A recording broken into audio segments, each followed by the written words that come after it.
삶은 치열하고 농밀해야 합니다. 이유는 죽음은 삶과 단절되어 멀리 있지 않고 손바닥의 양면처럼 붙어 있기 때문입니다. 그러므로 언제든 죽을 준비가 되어 있어야 합니다. 죽음이 오늘 찾아온다 할지라도 그것이 결코 멀게 느껴지는 일이 갑자기 일어난 것이 아니라 당연히 일어날 수 있는 일로 받아들일 준비가 되어 있어야 합니다. 유의할 것은 죽음의 준비는 죽을 때가 아니라 지금 살아있는 동안에만 할 수 있다는 점입니다. 언젠가 하나님께서 불현듯 우리를 부르시면 우리 모두는 빈손으로 하나님 앞에 서야 합니다. 그러므로 지금 각자에게 주어진 자리와 직책이 무엇이든 그것은 우리 자신의 치부를 위한 수단이 되어서는 안 됩니다. 우리는 하나님께서 작정하신 기간 동안만 하나님의 뜻을 쫓아 그 자리와 그 직책과 그 가정을 이루며 거쳐갈 뿐입니다. 그러하기에 매 순간을 진리의 복음을 위해 농밀한 삶을 살아야 합니다. 결코 시간을 허투루 보내지 않아야 합니다. 동시에 후세대를 위한 걸음이 되어야 합니다. 그것은 나를 비우고 내려놓고 주님의 십자가에 동참하는 것입니다. 누가 알아주지 않아도 박수 쳐주지 않아도 썩는 미랄이 되는 것입니다. 그 삶만이 죽음을 준비하는 지혜로운 삶입니다. 오래전에 낮은 울타리라는 잡지에 실렸던 글 한 편을 소개하고 오늘의 말씀을 맺도록 하겠습니다.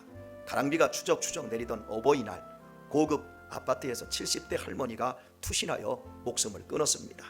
경찰이 들어간 아파트에는 고급 가구와 사치스러운 장식품들로 이루어져 있었지만 왠지 썰렁한 느낌이 느껴졌습니다. 살림으로 보았을 때 경제적인 어려움은 아닌 것 같기에 건강상의 이유 때문일 것이라 추측하고 병원 기록을 조사했습니다. 하지만 할머니는 나이에 비해 아주 건강한 상태였습니다. 경찰은 일기장에서 자살의 이유를 찾아냈습니다. 할머니의 일기장엔 1년여가 넘는 기간 동안 똑같은 한 줄이 실려 있었습니다. 오늘도 아무도 나에게 오지 않았음. 1년 365일 내내 오늘도 아무도 나에게 오지 않았음. 이 단어가 의미하는 것이 무엇이겠습니까? 고독과 절망입니다. 노년은 누구에게나 고독합니다. 예외가 없습니다. 직장으로부터 삶의 터전으로부터 가족으로부터 주변으로부터 멀어집니다. 해가 뜨고 해가 지고 바람이 부는 사소한 시간들이 한없이 괴로워집니다. 밤은 고통이 될 것이고 나아가는 앞길은 그칠 줄 모르는 외로움의 비바람이 퍼부을 것입니다. 먹는 것도 짐이 되고 화장실 다니는 것도 힘겨우며 하루하루가 고통과 지겨움의 나날이 되어질 것입니다.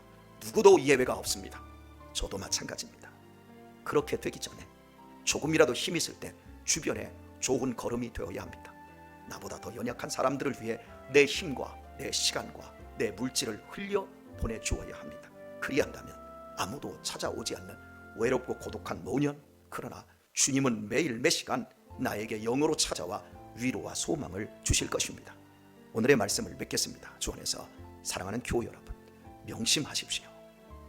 믿기 전에도 그 사람인데 믿은 후에도 그 사람인 것보다 비극이 없습니다. 믿은 세월은 10여 년이 되었는데 그때나 지금이나 내 모습이 똑같다면 죽은 믿음인지 우리 자신을 살펴야 됩니다. 참된 믿음은 결코 이론이 아닙니다. 오직 살아계신 주님 안에 있는 영원한 생명과 천국을 믿는 사람만이 야고보처럼 아름답고 숭고한 삶을 살다가 기꺼이 걸음이 될 수 있습니다. 행함으로써 좋은 걸음이 될 때 거기서 우리의 삶은 야고보와 같이 존경과 사랑을 받는 인생의 종교를 보게 될 것입니다. 왜냐하면 주님은 틀림없이 살아계시며 기독교는 축복의 종교이자 변화의 종교이며 생명의 종교이기 때문입니다. 여러분 모두에게 하나님께서 한량없는 뜨거운 사랑을 이 시간과 이 시간 이후에 계속 부어주시길 예수님의 이름으로 축원드립니다.